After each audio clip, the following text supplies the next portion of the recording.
మదర్సాలలో ఏం జరుగుతుందంటే హోంమంత్రిని విద్యాశాఖ మంత్రిని అడుగుమంటారు. నేను పోయి గూగుల్ అమ్మని అడిగితే గూగుల్ అమ్మ చెప్పింది రెండు కూడా ముఖ్యమంత్రి చూస్తున్నాడని. అందుకని మీడియా ద్వారా ఇప్పుడు రేవంత్ రెడ్డి గారికి మేము ఒక ఉత్తరం పంపిస్తా ఉన్నాం. ఈ ఉత్తరంలో స్పష్టంగా అడుగుతున్నాం, ఈ రాష్ట్రంలో ఉన్న మదర్సాలెన్ని, అనుమతించిన మదర్సాలెన్ని, అందులో చదువుతున్నటువంటి విద్యార్థుల తల్లిదండ్రుల డీటెయిల్స్ ఏంది, విద్యార్థులు ఏ రాష్ట్రం లేదా ఏ దేశానికి సంబంధించిన వాళ్ళు, అనుమతి లేని మదర్సాల మీద మీరు ఏ రకమైనటువంటి చర్యలు తీసుకోబోతున్నారు. గౌరవనీయ విద్యాశాఖ మంత్రిగా, గౌరవనీయ హోంశాఖ మంత్రిగా, గౌరవ రాష్ట్ర ముఖ్యమంత్రిగా డీజీపీ తర్వాత మీకే చెప్పాలి కాబట్టి బహిరంగంగా మీకు ఒక లెటర్ని మా మీడియా మిత్రుల ద్వారా పోస్టు ద్వారా పంపిస్తున్నాను. ముఖ్యమంత్రి గారు కనీసం దీనికి సమాధానం గల్లీలో ఇవ్వడం ఇష్టం లేకపోతే ఢిల్లీకి వద్దురని విన్నా, ఆ ఢిల్లీ తెలంగాణ భవన్లో ఎన్ని మదర్సాలు ఉన్నాయి, ఏం జరుగుతుందనేది ఒకసారి చెప్పొస్తే బాగుంటుంది. ఎందుకంటే మాట్లాడితే మా తెలంగాణ దేశానికి ఆదర్శం అంటుండు ముఖ్యమంత్రి. మరి మదర్సాలలో బంగ్లాదేశాలను తెచ్చిపెట్టుకోవడంలో కూడా మీరు ఆదర్శమైతే ఇదే మీ కాంగ్రెస్ పార్టీ నీతి నిజాయితీ అయితే అది కూడా ఢిల్లీలో చెప్పాలని నేను గౌరవ ముఖ్యమంత్రి గారికి ఈ సందర్భంగా తెలియజేస్తా ఉన్నాను. ఇస్నాపూర్ అని మన దగ్గర ఒక బిజినెస్ ఏరియా ఉంటుందన్న. ఇస్నాపూర్ పటాన్ చెరువు దాటి కొంచెం ముందుకు పోతే మెయిన్ రోడ్ మీద ఉంటుంది. 247 మంది నేపాల్ వాళ్ళకి ఆధార్ కార్డులు ఇచ్చారు. 247 పీపుల్ ఫ్రమ్ నేపాల్ సింపుల్గా వచ్చి ఆధార్ కార్డు ఇచ్చారు. ఒక రేషన్ కార్డు ఇలాంటి ఇస్తలేరు, కొట్టుకుంటున్నారు జనం ఊర్లో పండి రేషన్ కార్డు కోసం దరఖాస్తు పెట్టి. ఆధార్ కార్డులు, ఎలక్షన్ కార్డులు ఏమడితే అవి ఇచ్చేస్తుర్రనా. ఇస్నాపూర్లో 247 మేము మా పార్టీ నాయకులం ఇట్లా కొద్ది ఎంక్వైరీ చేసి అనుమానం ఉన్న చోట్ల ఎంక్వైరీ చేస్తే పోలీసు వాళ్ళకి జిన్నారం మదర్సా ఎంక్వైరీ చేయమని డీజీపీ గారికి చెప్పి 5 రోజులు అయిందన్న. 70 మంది పిల్లలు మీ అమ్మరాని ఏడున్నారని వెరిఫై చేయలేరా అన్న. పిల్లల్ని తెచ్చిపెట్టే సార్లు కూడా కిషన్ గంజ్ బీహార్కి వెళ్ళి వస్తారా అన్న. తెలంగాణలో చదువు చెప్పేందుకు కనీసం ఎవరికి ముస్లిమ్స్ కూడా లేరా? అంటే ఇది ఒక రకంగా బంగ్లాదేశ్కి వెళ్ళి, పాకిస్తాన్కి వెళ్ళి, ఇతర దేశాలకు వెళ్ళి తెచ్చి ఇక్కడ మదర్సా పేరిట మన మీద రుద్ది భవిష్యత్తు లోపల ఈ దేశ డెమోగ్రఫీని, ఈ దేశంలో ఉన్నటువంటి హిందువులని డిస్టర్బ్ చేసేటువంటి కార్యక్రమానికి కాంగ్రెస్ పాలిత రాష్ట్రాలు పునాదులుగా పనిచేస్తున్నాయి. కాబట్టి వెంటనే దీని మీద ముఖ్యమంత్రి రేవంత్ రెడ్డి గారు స్పందించాలనేది మేము భారతీయ జనతా పార్టీగా డిమాండ్ చేస్తూ మీ ద్వారా ఈ ఉత్తరాన్ని రాష్ట్ర ముఖ్యమంత్రి రేవంత్ రెడ్డి గారికి మెయిల్ ద్వారా మరియు పోస్ట్ ద్వారా ఈరోజు మీ ద్వారా అందజేయాలని సవినయంగా మా మీడియా మిత్రులకు విజ్ఞప్తి చేస్తా ఉన్నాం. Thank you. జై హింద్, జై భారత్. వంశేద కిషన్ గంజ్ వీడియో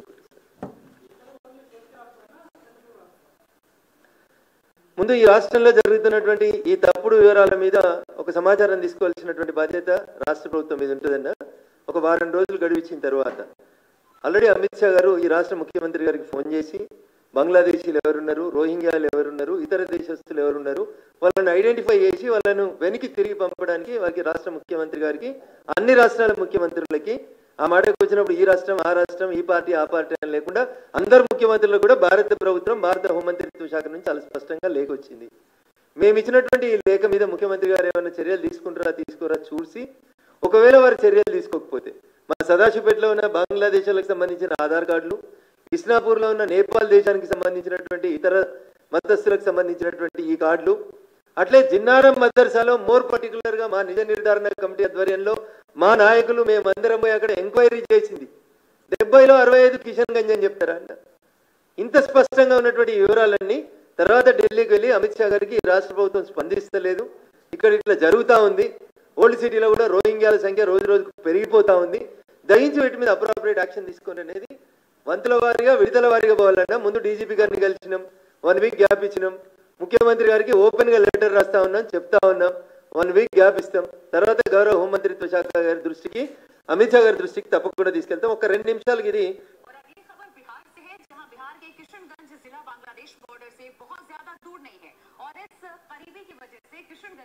बिहार में बांग्लादेशी घुसपैठ करते रहते हैं।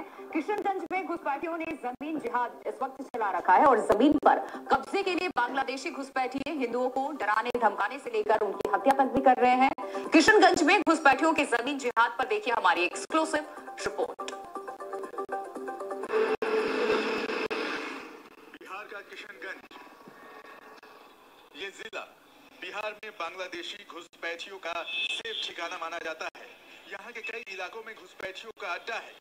बांग्लादेश से आने वाले घुसपैठियों को बसाने के लिए यहाँ जमीन कब्जाई जाती है। सरकारी हो या निजी जमीन, घुसपैठियों और उनके मददगारों को पसंद आ गई तो किसी न किसी तरीके से जमीन के लिए साजिश रची जाती है।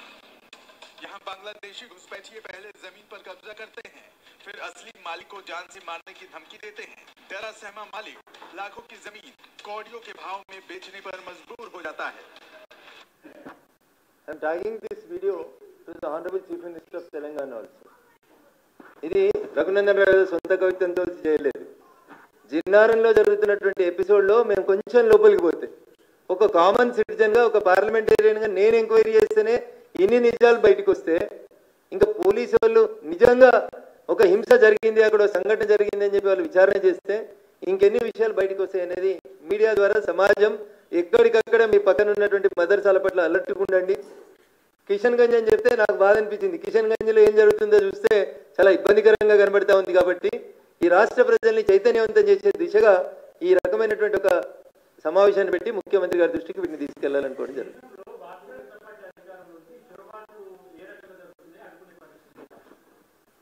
సో రాష్ట్ర ప్రభుత్వం లా అండ్ ఆర్డర్ విషయం లోపల చాలా స్పష్టంగా ఉంది. ఈ ఇన్సిడెంట్ చూసిన తర్వాత నేను వెంటనే ఈ వీడియోని రాష్ట్ర హోంమంత్రి గారికి షేర్ చేసినాను.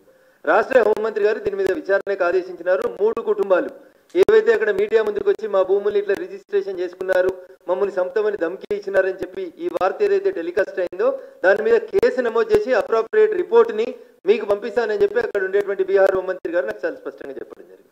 నేను ఇదే వీడియోని ఎందుకు షేర్ చేయాలనుకుంటున్నా రాష్ట్ర ముఖ్యమంత్రి గారికి, హోంమంత్రి గారికి అంటే వీళ్ళంతా కిషన్ గంజ్ అని చెప్తున్నారు కాబట్టి నాకు అనుమానం వస్తుంది. ఇప్పుడు ఆ కిషన్ గంజ్లోకి ఎవరు వచ్చారంటే మొత్తం బంగ్లాదేశీలు వస్తున్నారని అక్కడ నుంచి ఒక రిపోర్ట్ వస్తుంది. సో వీళ్ళ ఆధార్ కార్డు అడగమన్నాను నేను మా ఎస్పీ గారికి, మా డీజీపీ గారికి. ఏం చెప్పినానంటే సార్ వాళ్ళ తల్లిదండ్రుల పేరు అడగండి, ఊరు అడగండి, అక్కడ ఉండేటువంటి కిషన్ గంజ్ ఎస్పీ గారికి ఫోన్ చేయండి, వాళ్ళ తల్లిదండ్రులు ఆ ఊర్లో ఉన్నారా లేరా ఎంక్వైరీ చేయండి. వీళ్ళు భారతీయుల, బీహార్ వాళ్ళ లేకపోతే బంగ్లాదేశ్ నుంచి వచ్చినటువంటి చొరబాటుదారులు అనేది విచారణ జరపమని అడుగుతున్నాం. మేము విచారణ జరిపి భారత ప్రభుత్వం ఒక నిర్ణయం తీసుకుంది, వేరే దేశస్తులు అయితే వెనక్కి పంపమని. ఆ దిశగా అడుగులేమనేది మా ఉత్తర సారాంశం అన్నాను. అంతకుమించి మేము కొత్తమే కోరికలు కొడతలేం. Yes, as you said, it is NDA government. అక్కడ విచారణ స్టార్ట్ చేయించినాం. ఆ మీడియా కథనం వచ్చిన తర్వాత నేను రాష్ట్ర హోంమంత్రి గారికి ఆ మీడియాను షేర్ చేసినాను. వారు కూడా దాని మీద విచారణ జరిపించి నిజ రిపోర్ట్ చెప్తామని చెప్పి. విదేశాల్లో ఉన్నత విద్యను చదువుకోవాలని అనుకుంటున్నారా? అయితే వెంటనే ఫ్లైగ్రాడ్ ఓవర్సీస్ ఎడ్యుకేషన్ కన్సల్టెన్సీని సంప్రదించండి. మీ విదేశీ కలలను సాకారం చేసుకోండి. ఫ్లైగ్రాడ్